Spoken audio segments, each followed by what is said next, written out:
Hey, Steve, how are you? I'm fine. And you? I'm good.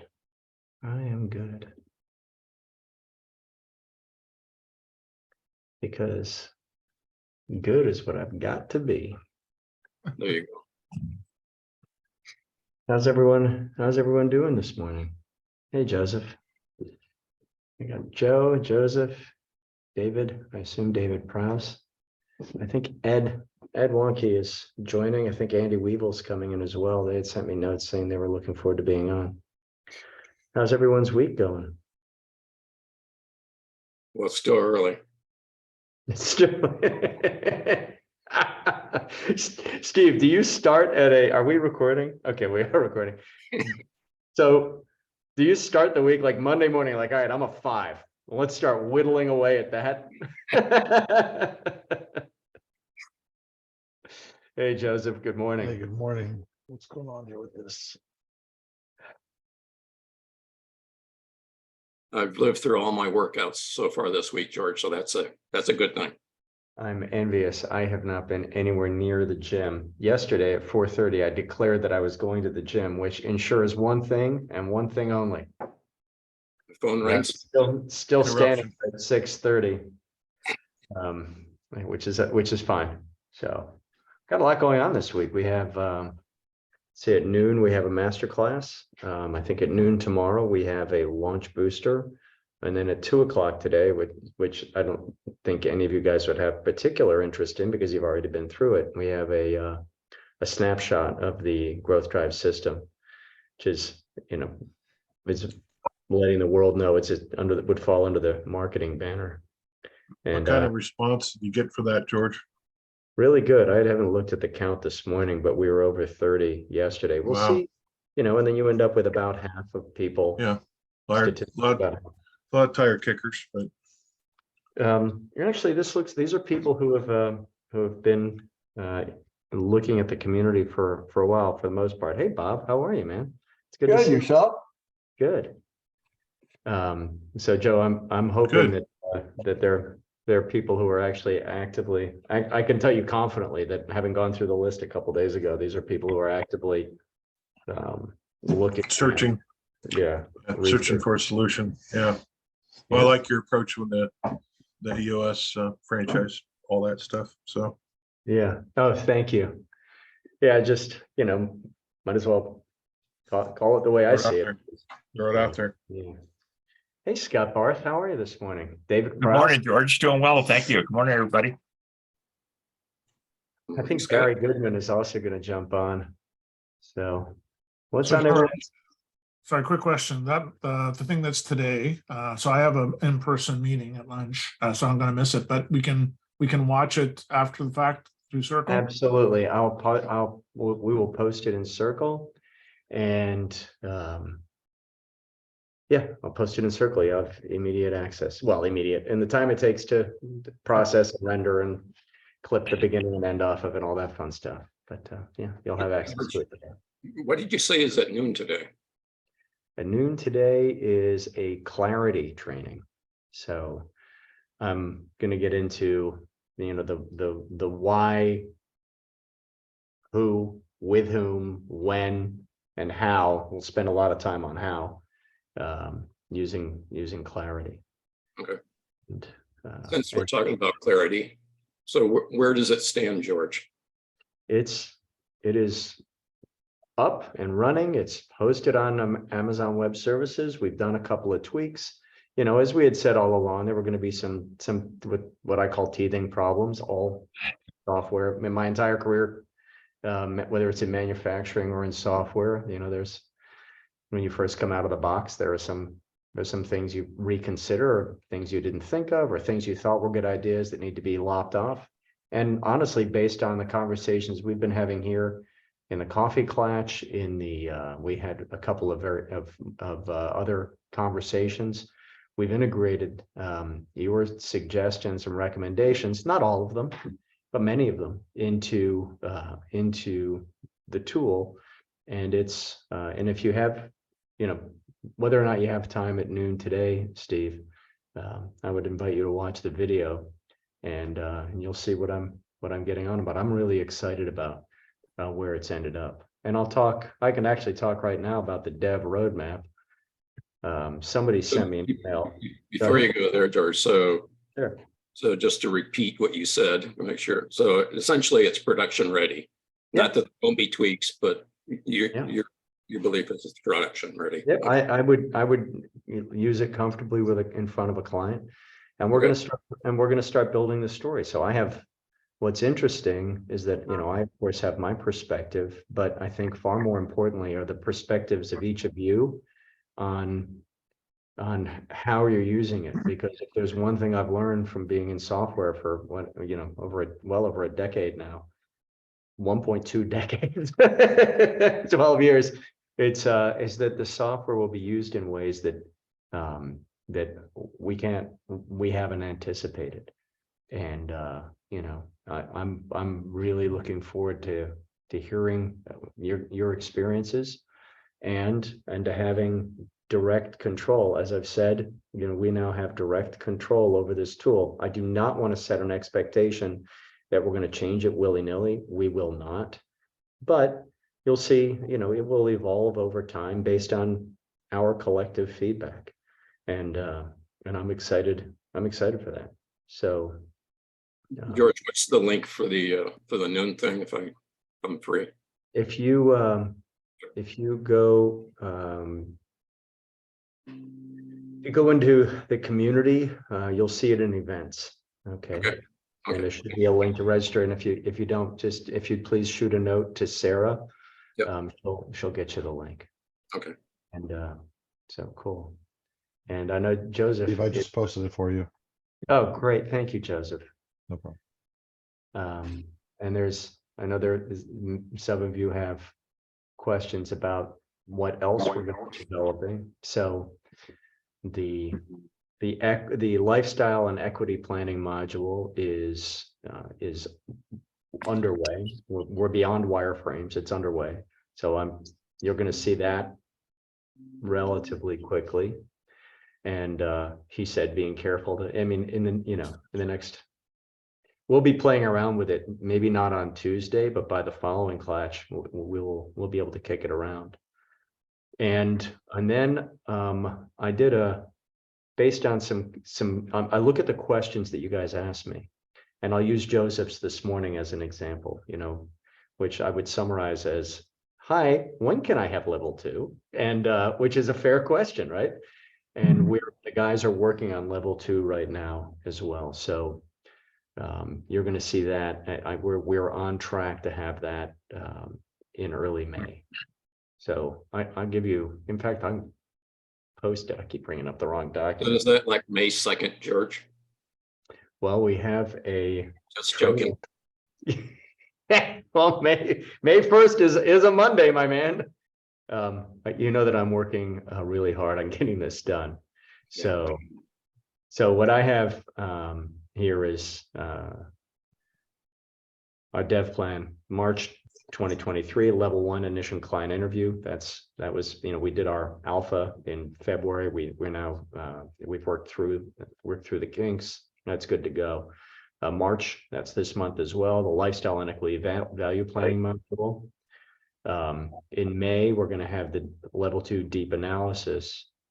I then pushed a couple of nuances of level 1 out into June. We'll tackle them in May so that the dev team knows that we're on these. And those are things like an automatic senior leadership alignment module. If you would like to run a senior leadership alignment workshop between now and then, do it, and we will prepare the report for you. Okay. The UX1 marketing module is going to push till after we have level 2. It's very easy, and the guys may deliver it early. I just want to I'd rather set expectations that are further out than and exceed them.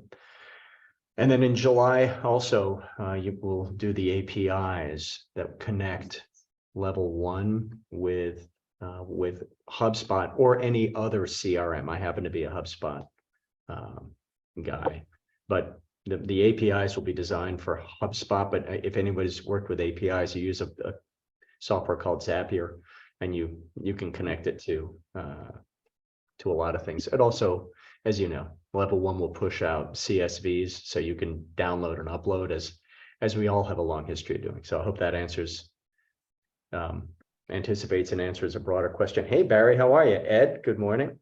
How's Good everyone morning. doing this morning? Beautiful spring day up here. Cold as hell, 21 degrees, but well, that's not cold as hell, I guess, where we live, but cold.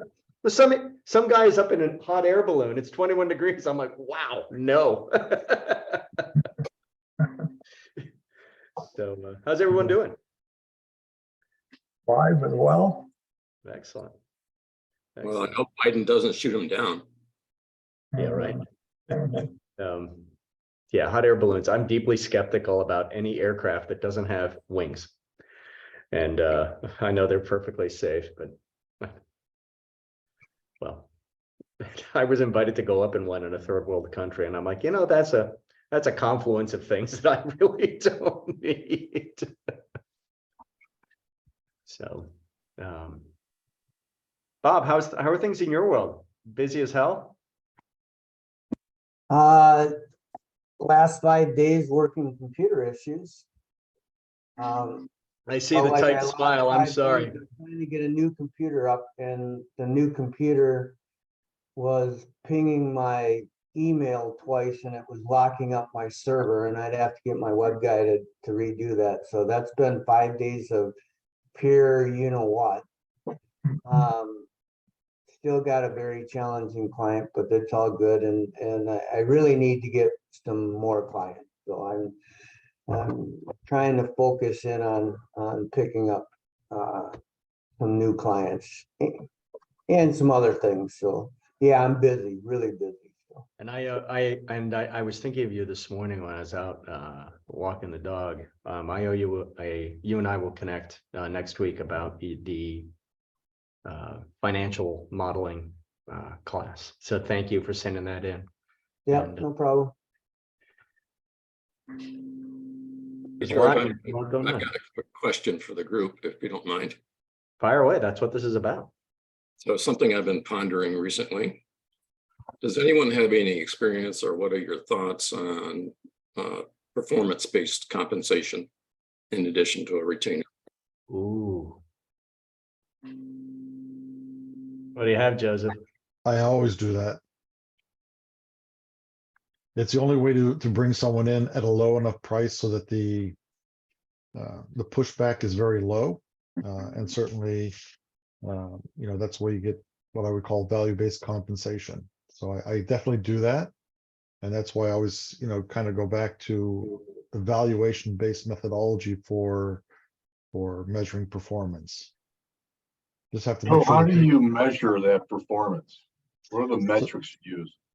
valuation tool, right? So if you have a tool that measures the valuation, as long as you and the client can both agree that the tool that you're working with is reasonable and appropriate, so then the change in value, the delta in value that you bring in through your implementation becomes the basis through which you are compensated.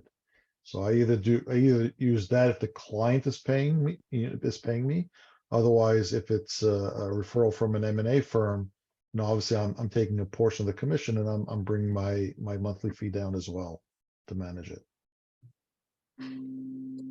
Take a percentage of the value increase, or just is it, can you help us understand your framework a little bit on that, Joseph? Sure, I have a tool that I used for valuations, and we set a baseline. The client, will say, yes, I'm comfortable with that. We talk about what the upside is going to be and how the tool calculates the valuation, right? And once they're comfortable with that, we say, okay, here are the two choices. You can pay me a flat fee. This is a monthly fee, or you can pay me based on performance, and this would be the monthly fee in that scenario. And usually they choose the performance-based one, which is better for me because usually I get paid much more that way. And their cost of entry, so to speak, and the hurdle, the financial hurdle for them is a lot lower, especially when you have to bring in other professionals into into the loop. Like if you're going to bring in a EOS guy, or if you're going to bring in a fractional CFO or an integrator, whatever it is that you're going to bring into the picture, that lowers their capital outlay to engage with you. So that's typically what I do. Or that's typically what ends up happening, I should say. Joseph, how often do you measure it? And you talk about in terms of compensation every quarter. Okay, If you try and do it monthly or whatever, it just doesn't work. So I usually build quarterly in advance. quarterly. Well, I'm just thinking out loud here, I guess. So if you're using the Clarity deep dive, then I guess you can probably get at modifying the multiple, but other than that, then you just look down at EBITDA, and that's what it's based on, right? The change in EBITDA. So right now, I don't know what Clarity deep dive is going to look like. Fair. George, now you understand some of my questions. So Yep. I don't know what that's going to look like and how it's going to lay out in terms of what data it's going to produce. So I can't answer with respect to. Well, my point is, you got two knobs to turn: the multiple and the EBITDA. I don't play around with any knobs. I use a valuation tool that will tell me what the company is worth. Interesting. Because Well, Steve, I think we were going with value, you're increasing value capacity. That's interesting. As the EBITDA increases, obviously the multiples will go up as well, especially as you cross certain hurdles. So for example, you have a client sitting at, let's say, 8 million in valuation, and then now you've crossed the 10 million threshold. So certainly your multiples are going to have a little jump. Or if you're sitting, let's say 21, 22, and then you cross 25, you're going to have another jump over there also. So you're getting on both sides in terms of the multiple and the quality of the company as well. In other words, the score, the risk score, whatever you want to call it. So you're catching it from both sides. Mhm. But I use a tool that actually does evaluation. Well, any of the tools that I have ever used for valuation, yeah, I'm the one that ends up making deciding what the multiple is. So is your tool secret, or could you disclose that? And that, if you don't want to disclose it, that's fine. Yeah, not on this call. Okay, that's fine. There are a number of them out there, which is the point that Joseph made, I think just last week or 2 weeks ago, which is, we have, we can kind of tick through them. By the way, I read a very interesting article from NACVA Value Source, which is NACVA's data arm, run by David Fine, who's one of the greatest humans out there. They have a valuation tool that's built in Excel and Word. So I haven't seen it, but that's out there and being promoted by the NACVA. I use it. It's great. Oh, okay, very cool. I do. So they have a tool very specific to valuation, but they also have like what's called the Zap report writer. So it's actually completely separate from the valuation tool if you want. So for things like this, you can create your own templates and you can link up Excel files or whatever, and it just makes it a lot easier to like make changes and update things. So like I've been using it, and the most recent versions they've been using, because they came up with a new generation last year. They're just like awesome. That's great to know. That's a hell of a testimonial. I sent Dave a note yesterday after I read the article saying, hey, love a demo. So we have that tool. There's Biz Equity, which with just get a little training because it's not as easy as it looks. Yeah, me too, Joseph. There's Quist, Shina Culbertson and Quist out in Colorado. There are a number of good tools. Peer Comps is another one. Yep. Yeah. Then there's what comes out of Profit Sense. There's what comes out of Capitalize.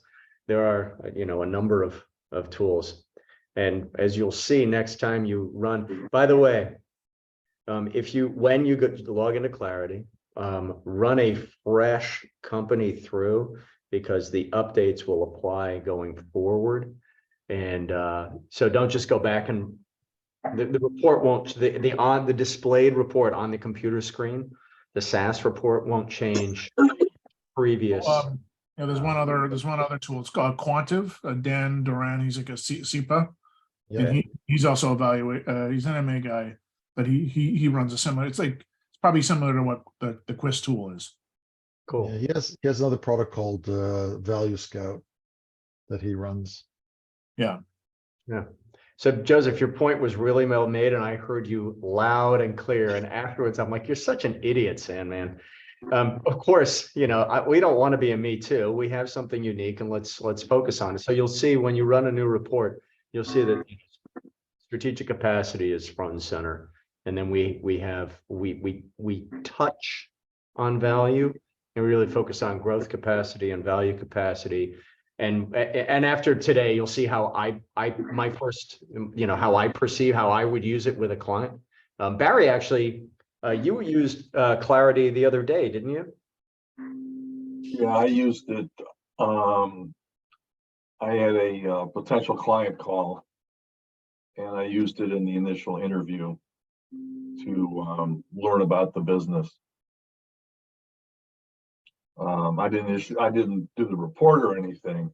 It just guided the conversation around learning about how one of the partners views the business. So Very cool. And that was valuable to you? it made it for a very robust conversation, and I didn't scare the guy away. Because we have another call with his partner. I committed. I did something that I don't usually do with potential clients. I ask the question up front who has to be involved in the conversation and make sure they're both on the phone. But that's okay. That's okay. Well, good. Thank you. And I wasn't I didn't receive the call to resolve the value of the business or how it operates. It was really, we have an employee that we don't want to lose, that's going to run the company, that's the heir apparent to the owners. And it's a family business, second generation. And so it got to a lively conversation. Awesome. Excellent. Congratulations. Well, we'll see. We'll see. I know. You didn't scare him away. When they sign the engagement letter and give me a check and it clears, that's when I know we have a deal. I had the business we built in Dallas. Chip Chip ran the show, and he has saying, and he used it all the time because he was running the sales team, and he said it's all BS, not the word he used, but it's all BS until the money is in the bank. Because you'd have salespeople running around saying, I got a purchase order. He's like, oh no, that I can't cash a purchase order. So Reminds me of Bookings ain't billings. bookings ain't that exactly right, Joe. Go ahead, David. No, I was just bookings gonna and say, collections.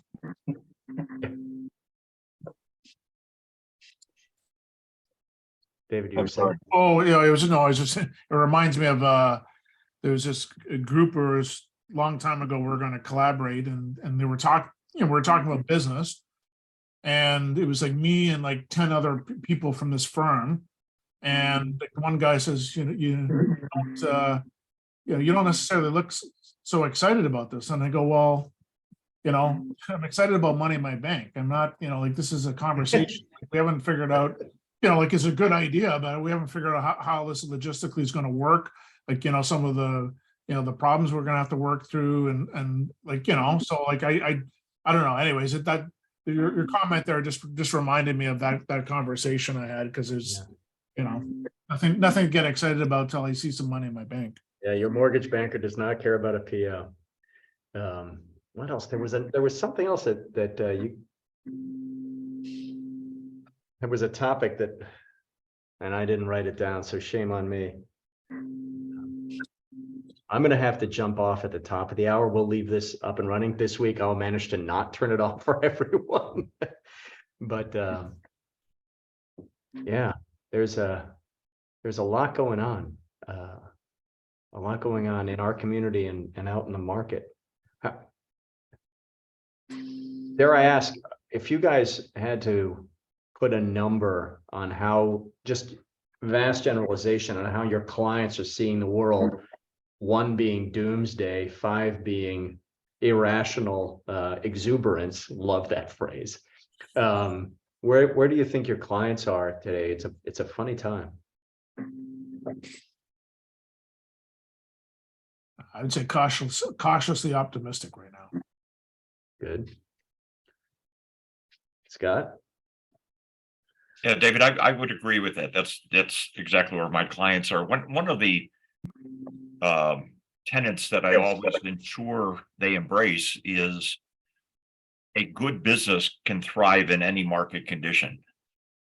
And therefore, the work that we provide all but ensures that, or certainly assists them.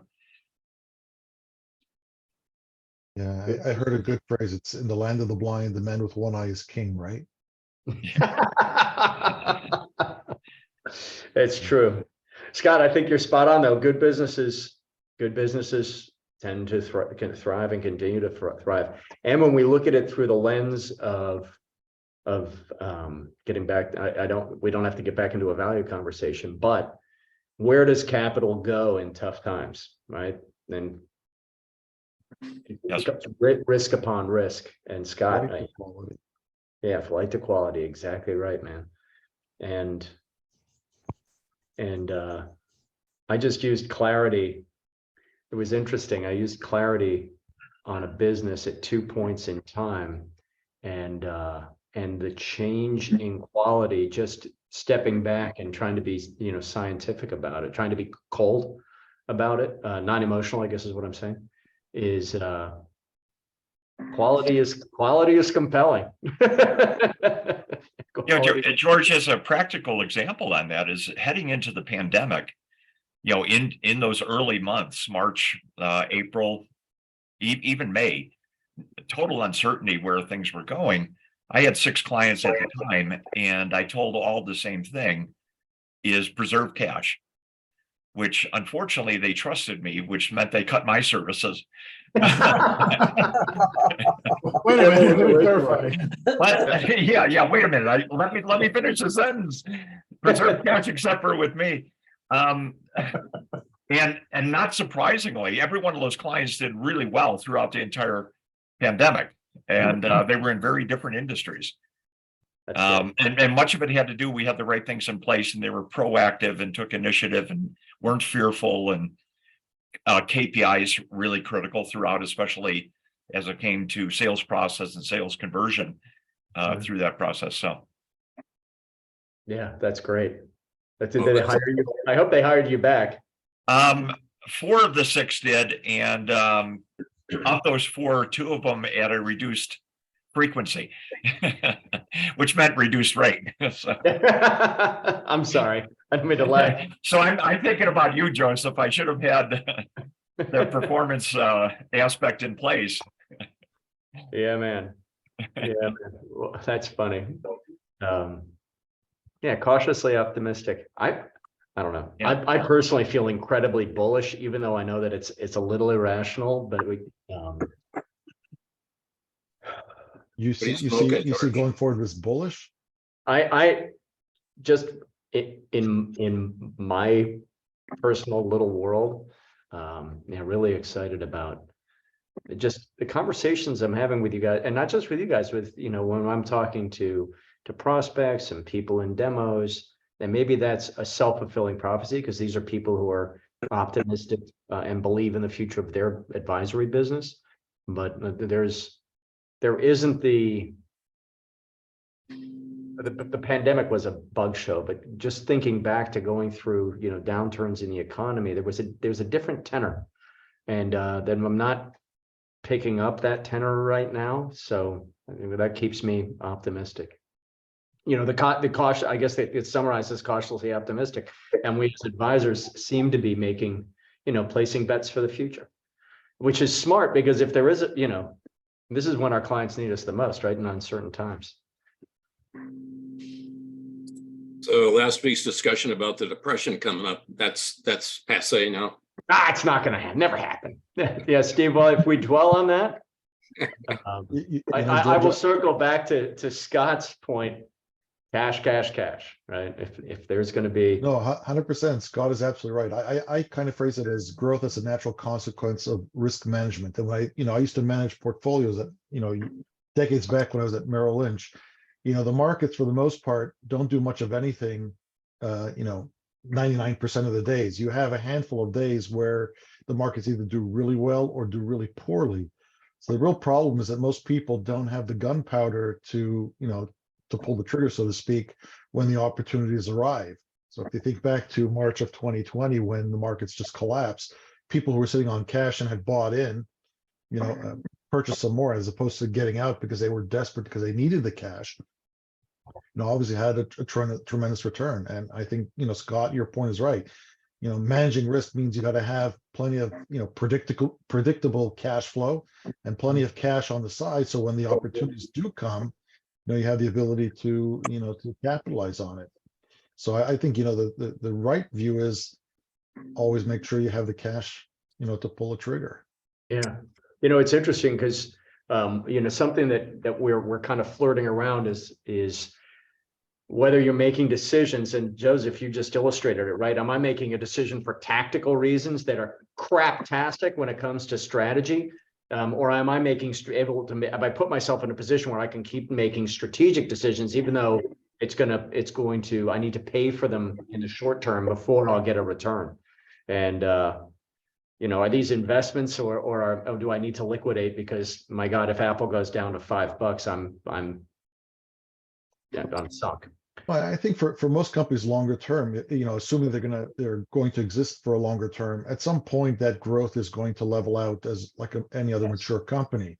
And we all know that most people in the larger, I said, true middle markets, it's growth through acquisition. Can't do that if you don't have cash.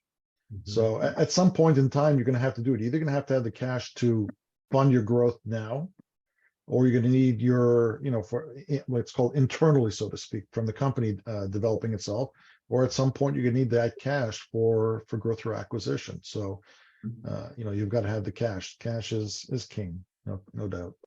It is king. No question.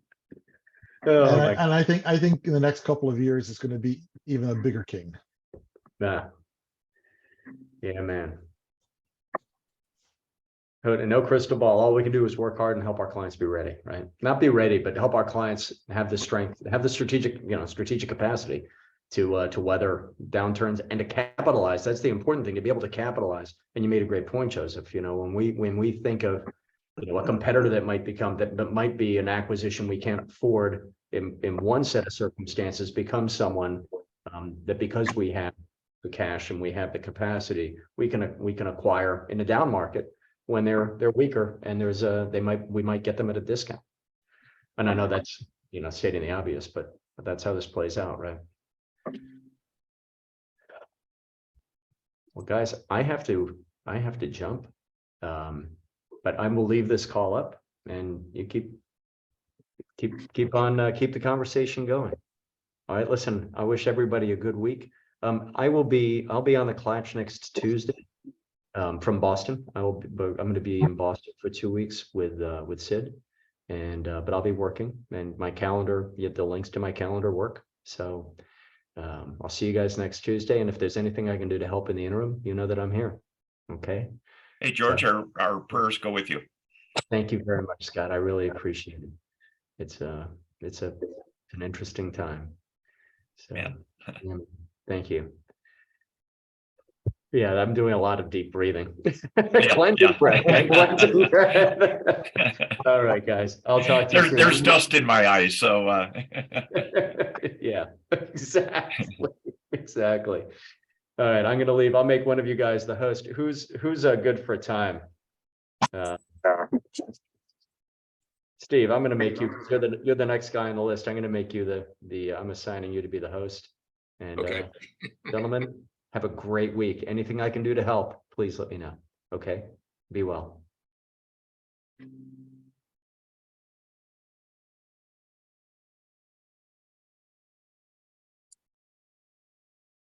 Well, don't everyone speak at once.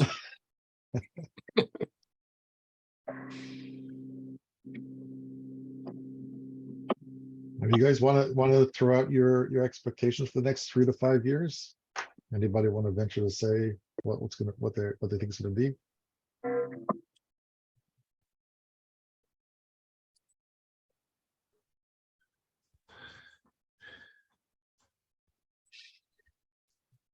Joe, are you sitting at the edge of your seat, or you just? I'll say something, you know, I'm very optimistic that, we're gonna come out of this where we're at, but I still think it's gonna take a little bit of time. Now, with that optimistic, you know, there's so many things going on in the world that can create dependencies, right? I mean, we don't know what's gonna happen with the Russia-China thing. We don't know what's gonna happen with the national debt. You know, so we as a country always seem to come out on top. And so I'm very optimistic we'll do that. And, you know, are things gonna probably get worse before they get better?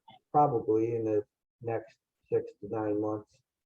But eventually I think we'll turn the corner and head back the other way. But there's just so many things going on that, you know, my crystal ball doesn't work nearly as well as it used to. I'll just say, I hope Bob is right. I'm dubious, but I hope he's right. I mean, look, in any environment, there are always people that do really well and people, you know, that don't. So I mean, I think that goes without saying. But the vast majority of the wealth creation in the US has been with the middle class. And it's unclear to me how, you know, in the way that the government has been spending money of late, and that goes on both sides, by the way. It's not a political statement, it's just a statement of fact. You know, how they've been spending money at some point, you know, someone's got to write a check and cover that debt. It's not clear to me where that's going to come from. So I'm not sure there's an easy solution for that. And I guess, you know, when things don't work well, they tend to get bad pretty fast. So it's not clear to me how that's going to be resolved in the near future. Joseph, it's also interesting how you know, the unknown of the banking system. We don't know if the problems with the 2 banks that are in, one that went under, the other one's in big trouble.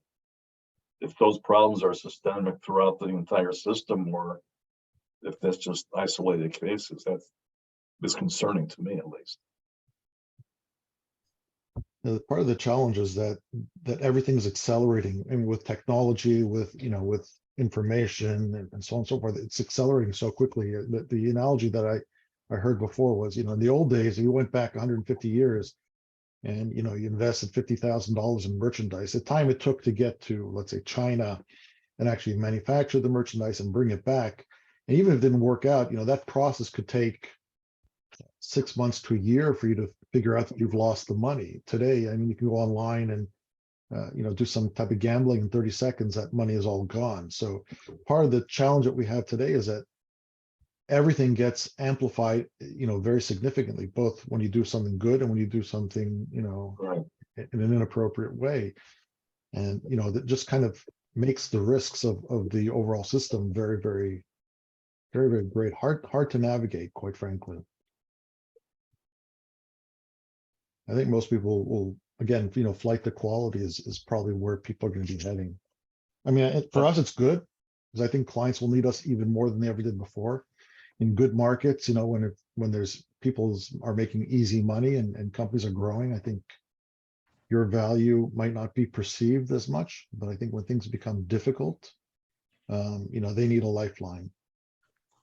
So is there an evaluation component to being able to reinvent themselves? have a culture of reinvention to this point. Because it's truly a competitive advantage if their culture sees themselves as ability to reinvent themselves. There's a resource I've been watching closely and learning from named Nadia, and I can't pronounce her last name, Z, but I think I might have mentioned this before about the rate of change and the acceleration of it all. And to some organizations, she's a professor, has done a lot of research on this study about what percentage of companies have to change their business model and how frequently.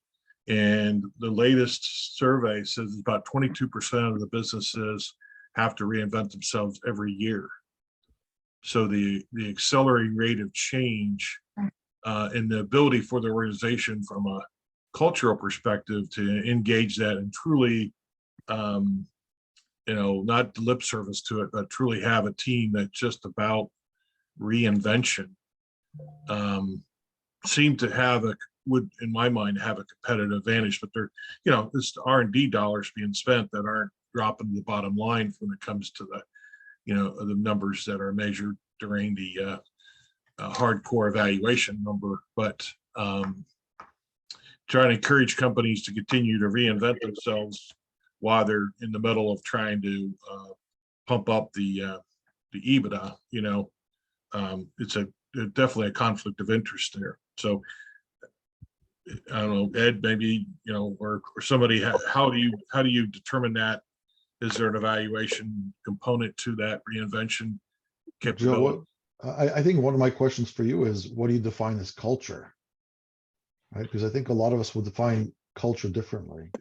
So it's just the understanding that you're embracing change, and you're managing your S curves, right? And the senior leadership is seeing that as a must do versus a should. And so the culture is around accepting change.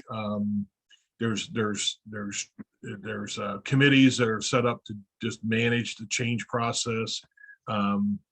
It's more than just the CEO coming up with a couple of new ideas of how to modify their existing business and tweaking that. It's truly an organization sees their responsibility to support the R&D efforts. And then there's an evidence, right? So evidence of being able to bring on new product lines through the last 3 years, and how successful have they been able to time the market right. It's usually they're not really any bad ideas, they're just timing is completely wrong. So the ability to do the timing and the ability to stay on close to their industry and make those strategic new create new S curves, maybe a new product line or but how does one evaluate those from a historical basis, and then is that evidence that going forward they'll be able to continue that effort? I think what you're talking about, Joe, is that you said it, the rate of change is so high. So it's well known that this next generation, the Gen Zs and Gen Ls, are some of the most innovative generations to come, right? And so they're creating these disruptive business models, which is forcing the old school companies to modify and adapt to something new because they're getting disrupted. I mean, look at the number of companies that have been disrupted lately and continue to be. So the B, and then change, you're right. I mean, change is happening way faster than it used to happen. And so you have to have a culture that's willing to change and adopt, especially if you're not in a market that doesn't have a lot of growth potential in it. So the value part of that comes for me is companies should always be looking for what new revenue streams can they create. And when I work with companies on innovative innovation system. So I do help companies innovate new product ideas, new business models, new service models. You know, I tell them just become an innovative culture and always be innovating, and then don't look back. You know, it's to the point where some companies shouldn't even worry about taking out patents because they're innovating so fast that the cost of a patent and trying to litigate and all that isn't worth it. Just keep innovating and keep bringing new revenue stream. I helped a company here 5 years ago. I helped put in an innovation system in their company. About a $30 million company at the time. And one simple innovation that they came up with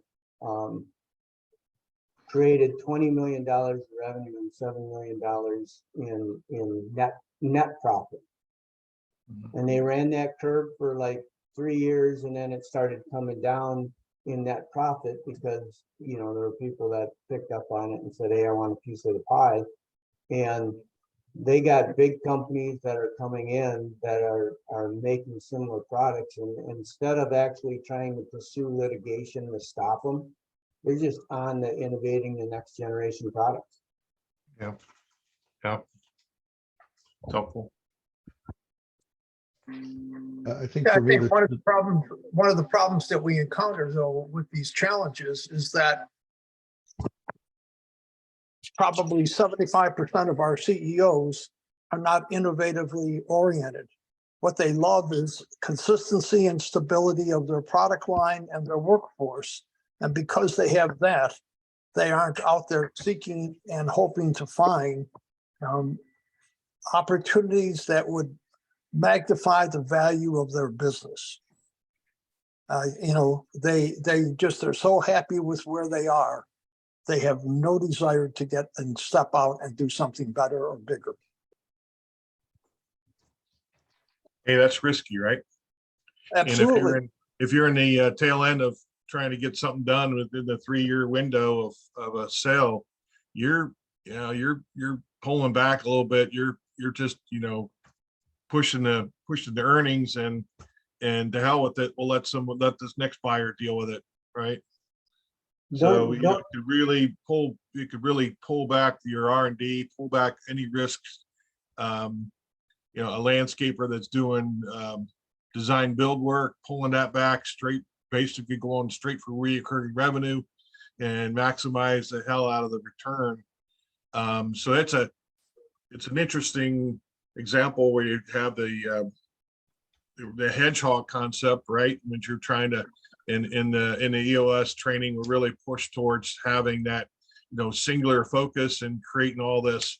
And so what happens in the training we'll try to do is we separate the visionary from the organization in such respect that, you know, every 90 days he has an opportunity to come in and make changes. But once in that 90-day window, a bubble is created over top of the organization, and the visionaries outside of that.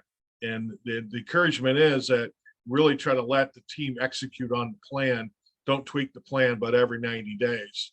And so that whole mentality, which is good in many respects, it drives extremely good efficiencies, but it's flying in the face of the ever-changing shorter business cycles that we're seeing that the organizations have to manage. So there's no one, it's not a, one solution fits all. There's never has been, but even more so now, there's definitely a conflict going on between, honing this thing down so we're just maximizing the profitability for sale. And so having that healthy conversation, and what at the end of the day, what kind of return does that innovative culture bring, other than maybe you're a tuck-in acquisition and somebody's buying you for your innovation, perhaps. I don't know. Is the return a result of something, or is it the goal? Because for me, when you talk about culture, for me, I always say the culture of a company is very straightforward. It's the problem you're trying to solve for your client. How do you make the customer experience better on an ongoing basis and do that while producing as much cash flow as possible and increasing, that the bottom line cash flow. For me, that's the culture of the company, because that's the, let's call it the religion of the company. You're there to make money, you're there to solve the customer's problem and also make him as happy as possible. So, the peripheral stuff might change. So you might, when you talk about innovation culture, I mean, you're always innovating because you're always looking for a way to make, the customer experience better. You're always looking for a way to do it at a lower cost or in some fashion that's going to generate more cash for the company. So I think all those are kind of purpose. The return is the result of the fact that you have happy customers who are willing to pay more because they value more of what you're delivering to them. Yeah, the other thing is, for me, there's a breakdown when everybody thinks the CEO should be the sole visionary. The CEO should be making more time to look at what's happening 3 to 5 years out and look for trends. But innovation happens by putting an innovative culture throughout the organization. I know companies where the receptionist came up with a very innovative idea that just completely changed it. I know janitor sweeping the floor came up. So really, if you're going to help companies, avoid disruption, it's got to be a culture of innovation. So And- I think that goes back, Bob, that's what I was saying. In other words, every employee should be tasked on how do we cut the cost of delivering the service that we have, and how do we make the service better at a lower cost, right? And they should be compensated for, by the way, for the ideas they bring forward. That way, everybody's involved in that process. I think you're correct. It's a mistake that it's left up to management or let's say the owners of the company to constantly come up with these solutions. They're not the ones who are working, let's call it, doing the deep dive in their area of work, whether it's in operations or in finance or in product development or whatever it is. They don't have the insight to do that. That has to be done by the employees. Yeah, and you agree, Joseph, it's not just the cost cutting, it's the new ideas. What else can we be doing? Absolutely. Get It has to be, that should be part of their weekly meetings. Yep. Their weekly meetings aren't just, a scorecard of how we did last week, but how do we make it better? What are the thoughts? What are the ideas that we can implement that's going to generate more cash, make the customer experience better, and solve our problem for our clients? So an idea, and much like you're talking about having a at-risk fee that's tied to performance, and then tie the senior leadership to the exit, and that performance, we're driving out cost and promoting new ways of doing, all the way to a potential exit for the owner, and tie them down and nail them down, as George would say, to have that all integrated into this 3-year whatever 5-year time span. But if they see themselves part of the outcome in a positive way, because most owners are very nervous about talking about selling the business, exiting the business. They feel like they're the rats are going to start running off the ship, right? And so how do you turn that fear into a controllable, knowledge-based, and if they think they can do it in a vacuum, you're absolutely crazy.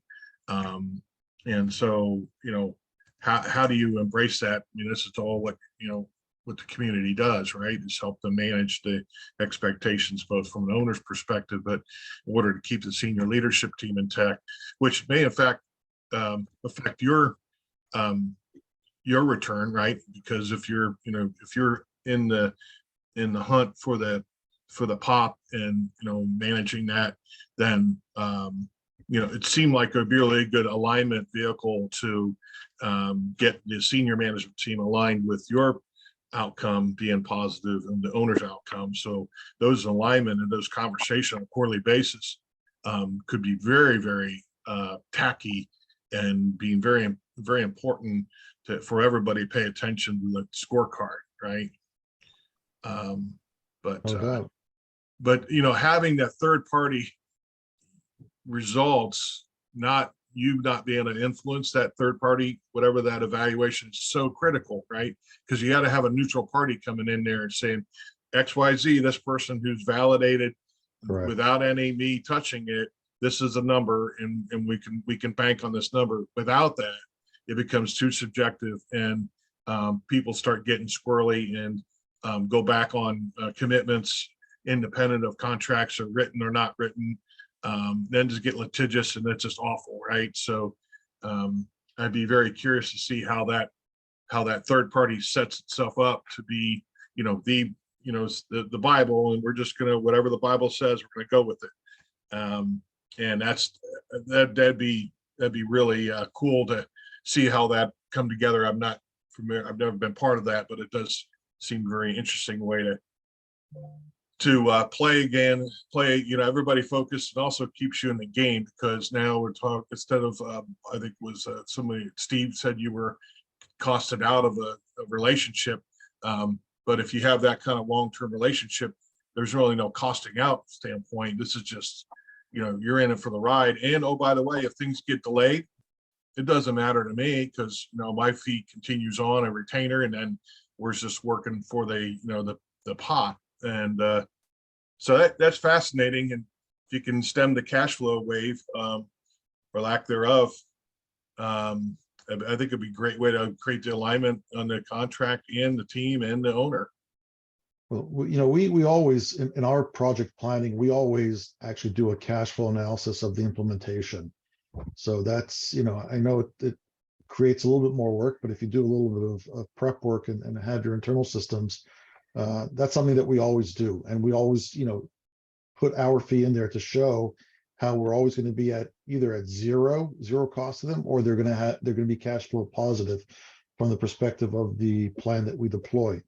But Joe, the way we normally do it is we actually create phantom equity, and that typically works really, really well to align everybody. And back to my point before, if they're able to find ways to save money to deliver, the same or better experience, that's where the bonus comp goes into phantom equity, and it gets paid out, get paid out annually. And sometimes, especially if a company really needs a lot of work, that becomes a crap load of money for the employees. Sure. I mean, the owner is really happy, but Right. it can be pretty big. I know.